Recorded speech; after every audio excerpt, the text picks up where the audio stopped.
Hello everyone, welcome back in মিষ্টি Prius আনাদাস mini blog. আজকে Sunday, সকাল থেকে মিনি ব্লগটা শুরু করলাম। আশা করছি তোমরা সবাই খুব ভালো আছো আর আমরাও খুব ভালো আছি। আজকেও তো সারাদিনে রোদ ওঠেনি আর ভীষণ ঠান্ডা পড়েছে। দেন তো ঠাকুর প্রণাম করে নিচে এসে সবাই মিলে বসলাম এক কাপ গরম গরম চা নিয়ে, কারণ আজকে পড়েছে ভীষণ ঠান্ডা আর বাইরে কুয়াশায় আচ্ছন্ন।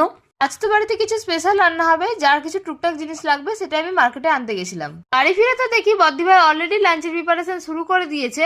আর আজ তো সানডে, আজকে তো চিকেন হবেই, কিন্তু মাসিমণি তো চিকেন খায় না, তাই মাসিমণির জন্য হচ্ছে ডিম। আজ তো সানডে স্পেশাল মেনুতে ছিল চিলি চিকেন, যেটাই আমি এখানে টেস্ট করে দেখছিলাম। দুপুরে রান্না কমপ্লিট করে তো আমি এখানে বসলাম স্কুলের কাজ নিয়ে। দেন তো ভাই দিয়ে গেছিল মাটন, সেটা দিয়ে দুপুরে লাঞ্চটা কমপ্লিট করে নিলাম। লাঞ্চ কমপ্লিট করার পর আমরা দুজন মিলে চলে গেছিলাম ছাদে সময় কাটাতে। দেন তো ভাত ঘুম দিয়ে উঠে আমরা শীতের সন্ধ্যায় নিয়ে বসলাম গরম গরম এক কাপ কফি। আজকে যেহেতু সানডে, তাই আমি আর বোন বেরিয়েছিলাম সন্ধ্যেবেলা একটু হাঁটাহাঁটি করতে। মেনলি বেরিয়েছিলাম আলুর পরোটা খেতে। আসার পথে দেখি মন্দিরে হচ্ছে কীর্তন। দেন ঠাকুর প্রণাম করে বাড়ির পথে রওনা দিলাম। দেন তো বাড়ি ফিরে টিভি দেখতে দেখতে রাতের ডিনারটা কমপ্লিট করে নিলাম। দুপুরে যেহেতু ভাই মাটন দিয়ে গেছিল, তাই তো চিলি চিকেনটা খাওয়া হয়নি, তাই রাতের ডিনারটা কমপ্লিট করে নিলাম চিলি চিকেন, রুটি আর বিরিয়ানি দিয়ে। বিরিয়ানিটা পরে ভাই দিয়ে গেছিল। That's it for today, bye bye.